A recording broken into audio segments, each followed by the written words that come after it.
Students, welcome to the class of digital signal processing.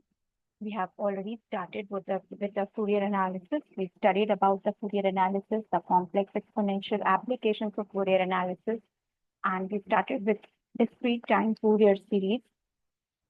Now, today what we are going to do is DTFT and its properties. So before starting with DTFT and its properties, a small thing that I would like to say is that DTFS that we have already done, that is discrete time Fourier series, that transform. All these transform theory, the properties are more or less the same, with the same in the sense that you can make it analogous and learn it, or means apply it. Yeah, the proving also is almost analogous. So, like time shifting, there you have that z to the power minus m you have to multiply when you shift the signal. That m is your shifted version. Same way in this case also the same thing will happen, but the only thing that you have to keep in mind is that you have to practice it at least 2 or 3 times so that you are able to do it at the exam time. So let us get started with first what is DTFT, and then we will go to the properties, and then we will solve several questions which will help us to deal with this more in a more better way. Okay.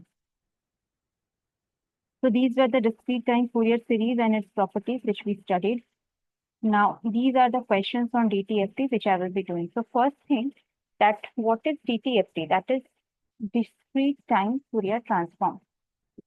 So discrete in time, that means what will be the nature of the signal? X of n. Now, you are using Fourier transform, not Fourier series. So when you are using transform, that means the signal is for us what? Non-periodic or periodic. So it is aperiodic or non-periodic. So this transform DTFT will be used for non-periodic discrete time signals. Non-periodic discrete time signals. So one discrete time, but it can be used for periodic signals also. Right. So the importance of DTFT is that it was designed for non-periodic signal, but it is applicable for both the cases. But for DTFS, the thing is that you cannot apply it for the non-periodic version. So the same thing with the continuous counterpart also happen. Although that is not in your syllabus, but just as an information or the knowledge purpose, I'm telling you that for continuous time Fourier series and continuous time Fourier transform also the same thing is happening. The CTFT or the continuous time Fourier transform will be applicable for both periodic and non-periodic, but it was designed originally for non-periodic. Same thing happens over here also. Now, this very thing comes in your mind that what is the difference between this Fourier series and Fourier transform? So first of all, this one Fourier series was designed for periodic functions.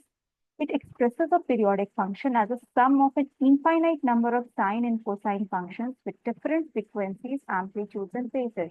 So you have harmonics of the signal. So the signal is broken into different sines and cosines. So the sines and cosines will have one fundamental period, and then there will be harmonics of the fundamental period.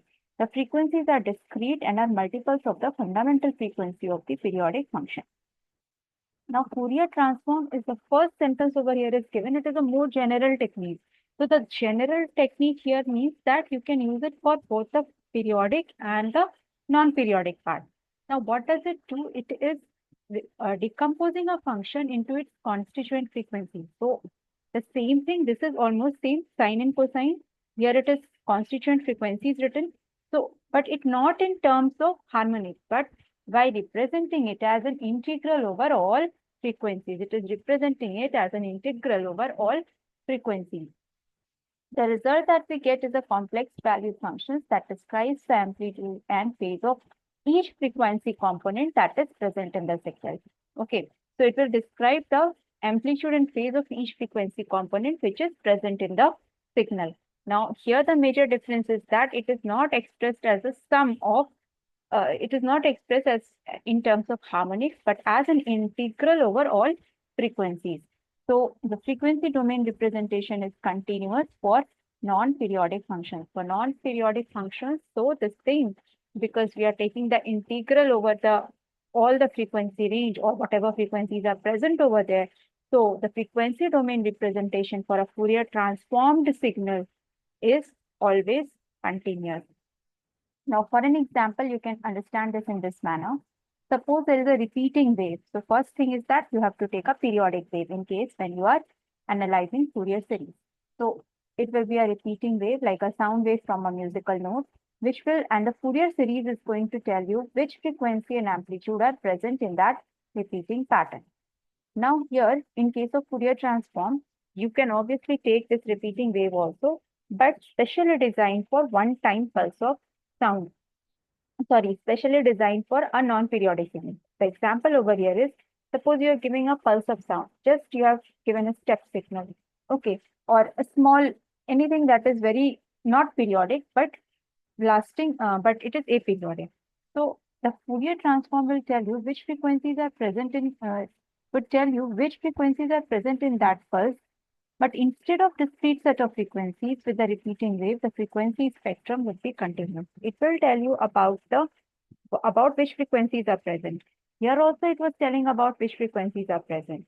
But instead of the repeating wave, the repeating wave discrete set of frequencies, you are going to have a frequency spectrum that will be continuous. Or more importantly, you can understand that it will be an integral over all frequencies. So it won't be only the harmonic, but any frequencies which are present, and the integral will be taken over that. Okay. Now this was the difference between DTFT and FT, Fourier transform and Fourier series. Similar way you can tell about DTFT and DTFS also. Okay. Now discrete time Fourier transform, the formula it is given over here. So when you are given a signal xn and you have to take the Fourier transform of this, xn is discrete, so you will have to take discrete time Fourier transform. Then this is the formula, n is equals to minus infinity to infinity, x of n e to the power minus j omega n. Okay, about this notation, be cautious. Somewhere it is taken x omega. At other place, it will be written as capital X inside the bracket e to the power of j omega. So that varies from text and book. But the main thing is that the formula remains same, n equals to minus infinity to infinity, x n e to the power minus of j omega n. So this is the DTFT for any signal xn. Now mathematically, the inverse discrete time Fourier transform can be written this way. 1 by 2 pi minus pi to pi integral x omega to the power j omega n. So here you can see this, there is an integral. That means this x of omega was continuous, so you have to take integral. And this x of n was discrete, so you have to take a summation over here. So this is also designed for a particular period. Here it is for n equals to minus infinity to infinity. Also here you can see it is e to the power minus j omega n, and here it is e to the power of j omega n. Now we will directly move on to the linearity property, means properties of DTFT. So the first one over here is that regarding the periodicity property, I won't solve this question. It's just that if you are going after a multiple of 2 pi, the same thing will be repeated. So here in this question, let the DTFT of x of n be this one. You have to show that it is satisfying the periodicity property. Just you will need to put omega plus 2 pi in this case and verify it. So first thing, that is the linearity property. We will start with that. Okay. So let us start with the linearity property of DTFT. Linearity property of any transform. We did it in the Z transform. We did it in DTFS also.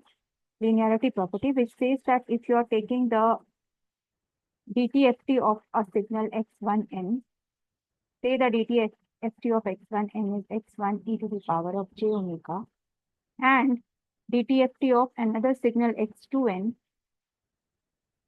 is x2 e to the power of j omega, then in that case, if you are combining these two signals, that means you are taking the DTFT of x1n plus x2n. These are all the DTFTs. Then what you are going to get is the sum of the DTFT of these two individual signals. x1 e to the power j omega plus x2 e to the power of j omega. the question over here is given a to the power n un and b to the power n un. So simultaneously, we will also see how to take out the DTFT. x1n is given to us as a to the power n u of n. Now, the formula for taking out the DTFT is given by, this is the notation. It is given as n equals to minus infinity to infinity, x n e to the power of minus j omega n. Now, in the place of this x1n, if you write a to the power n e to the power of minus j omega n is equals to, now it will change from 0 to infinity, because this was a n u n, right? I missed this un over here. Now, this is n equals to 0 to infinity. You can combine these two. Un is obviously 1. So you can combine these two, a into e to the power of minus j omega whole to the power of n. Again, now if you put the values of n and check, the first value is 1. The second thing will be a to the power e to the power of minus j omega, a into e to the power of minus 2 j omega, and this way it is going to go on. That is a geometric series, and it is going till infinity, so it is an infinite geometric series. Same thing as we did in the Z transform, infinite geometric series. So a by 1 minus r is the summation or the formula for the sum of infinite geometric series. So a for us is 1 and r for us is a e to the power of minus j omega. So this is the final x1 e to the power of j omega, means the DTFT for a to the power of n un.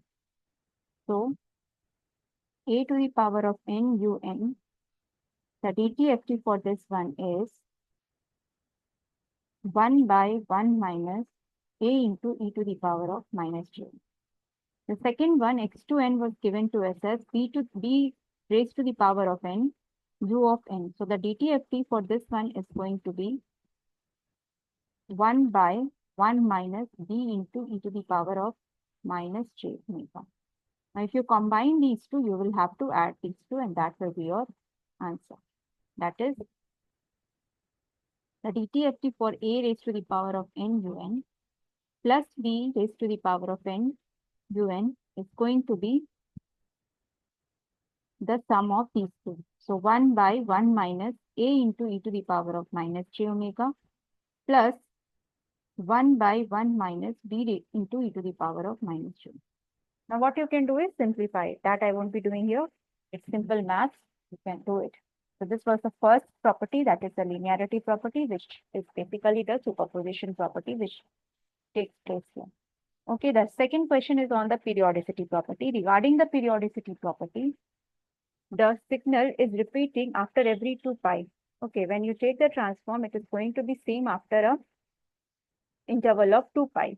So here the question is that you have to show that these two are equal. What you need to do is just put omega plus 2 pi and then use the property that e to the power a plus b is actually e to the power a into e to the power b, and you will be able to find out that these two are equal.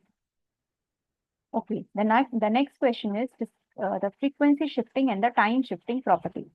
So this one is important. You can see over here, the first one is frequency shifting. So I have clubbed them in the same thing so that you can understand the importance, or you can say the things which are different, how they both are different, and that will help you to remember also the formula.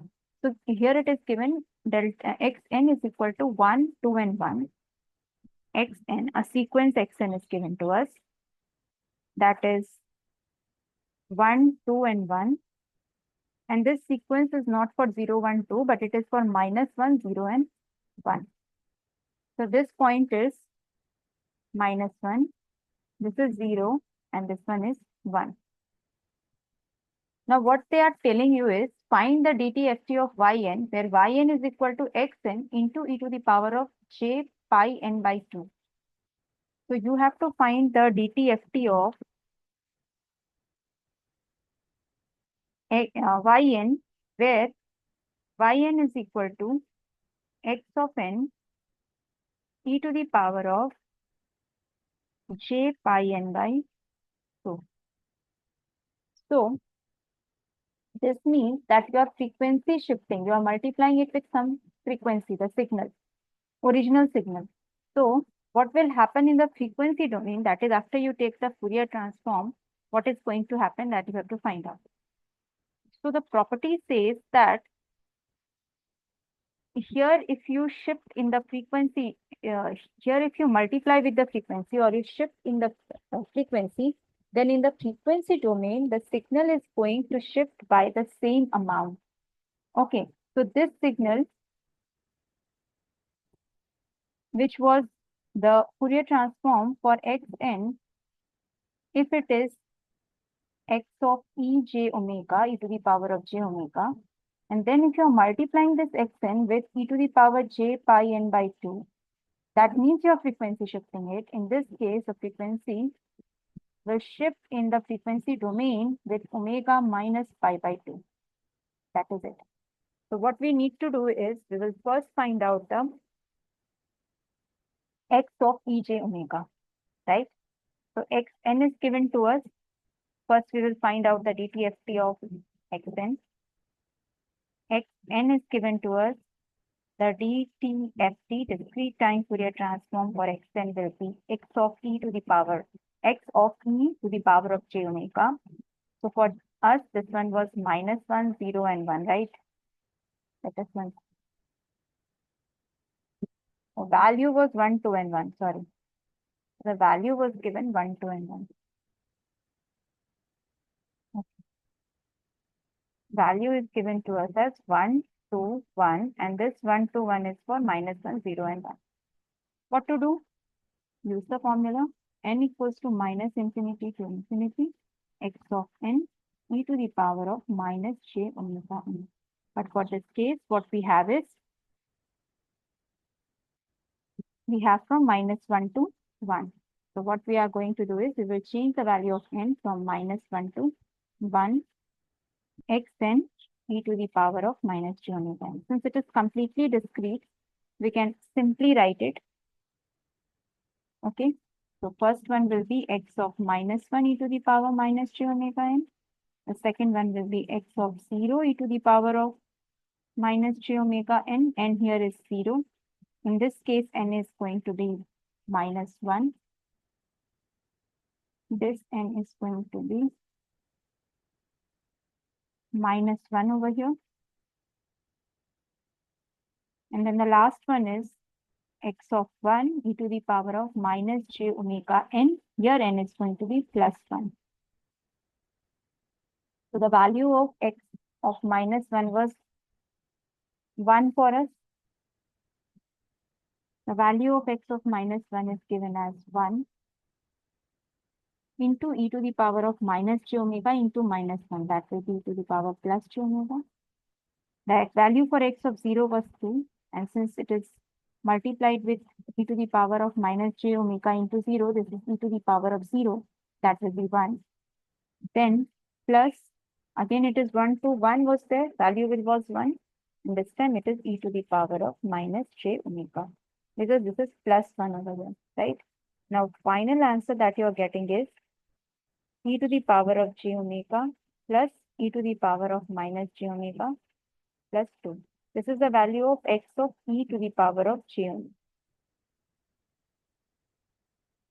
Now, what we need a Fourier transform for yn, which is given to us as xn e to the power of minus j pi by 2.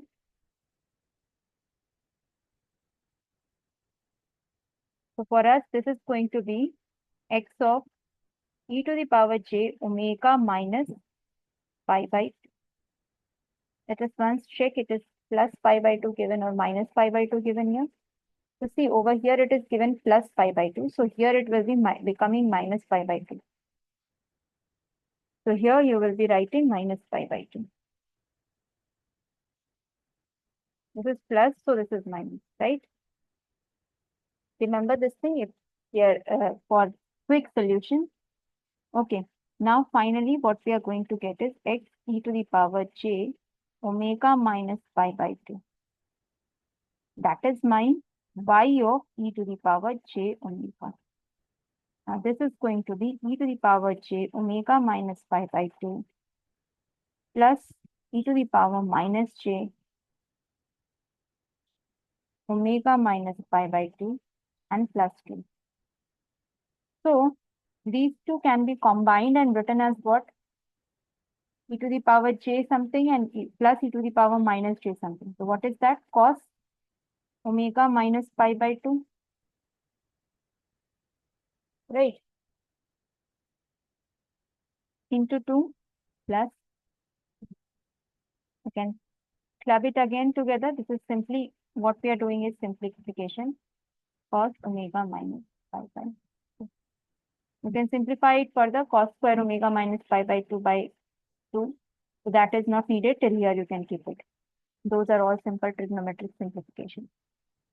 Okay, so what is the major point that you need to keep in mind? That since you multiplied here by e to the power plus j pi n by 2, here it will be shifted with omega minus pi by 2. If it was minus pi by 2 here, it would have been plus pi by 2 here. So this has to be kept in mind that for the frequency shifting, if it is positive, then in the frequency domain, the shifting is going to be negative. Opposite will happen.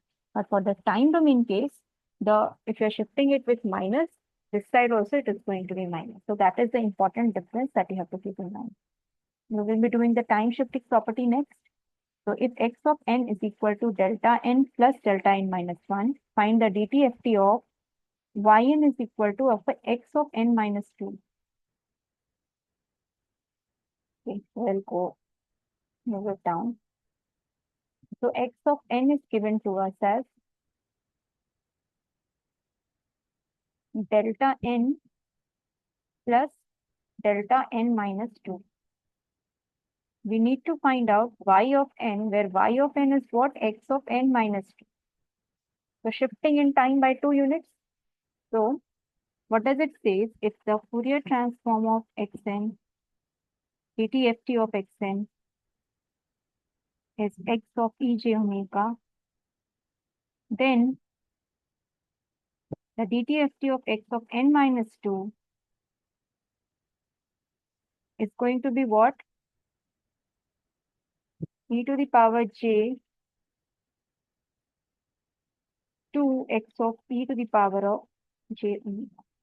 So let us go through this part and then, so first let us find out what is x of e j omega, and then we will do the shifting in this case, right?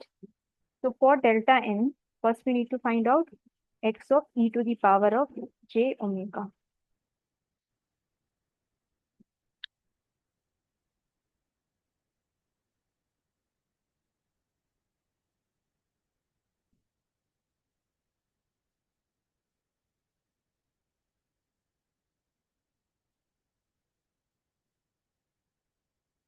Okay, first let us find it out. The xn was given to us as delta n plus delta n minus 2.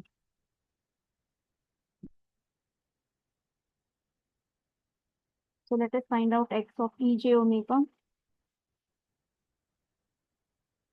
Separately, we will be doing both n equals to minus infinity to infinity delta n e to the power minus j omega n plus minus infinity to infinity delta n minus 2 e to the power of minus j omega n. So this side, here this one delta n is present only for n is equal to 0. This one is present only for n is equals to 0, and this one is present for only n is equals to 2. So the final answer here will be 1. If you put delta 0 e to the power minus j 0, that will be 1. And in this case, delta 2, that is 1, and e to the power j omega 2. So it is e to the power minus j omega into 2. In a better way, you can write it e to the power minus 2j omega. This is your x of e to the power of j omega. Now they ask you x of n minus 2. They have told you to find out the DTFT of yn, right? So the DTFT of yn will be given with y of e to the power of j omega, where you have actually yn as xn minus 2. So that is going to become e to the power of minus 2j omega x of e to the power j omega. So what happened was, since yn is equal to x of n minus 2, okay, so this is going to be plus over here. Since it is, sorry, this is going to be minus itself. It is going to be minus only. So x of n minus 2, this is going to be e to the power of minus 2j omega. And what was your x of ej omega? 1 plus e to the power of minus 2j omega. We'll be doing more questions on this, but for the time being, if you have time shifted it with certain units, then same here it is happening. So you shifted it with n minus 2. So here also you got e to the power of minus 2j omega. And in the case of frequency shifting, the opposite happens, right? So here it is e to the power of minus 2j omega is only written over here. So let us once go through it once more. It seems there has been some problem over here. Yes. So here it is going to be minus 2j omega. Okay, suppose now I give a small signal just because this one became a bit. Okay, so if I give you a signal u of n minus 4, you have to find out the DTFT of this one, DTFT of xn. What will you get? First, you will need to find out the DTFT of un. For un, the DTFT is going to be what? N equals to 0 to infinity. The minus infinity to infinity thing is changing from 0 to infinity. E to the power of minus j omega, because the value everywhere is for the un is 1.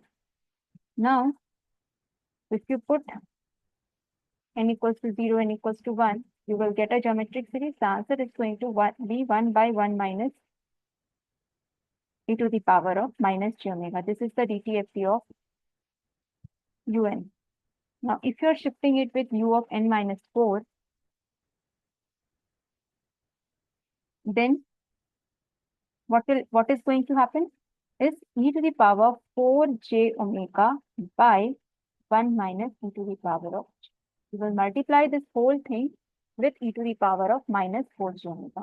And in frequency shifting, if you are multiplying in this side with something of e to the power, then that time you are shifting omega by that. So this is the frequency shifting and the time shifting property of DTFT. So rest of the properties we will be doing in the next class. Thank you, everyone.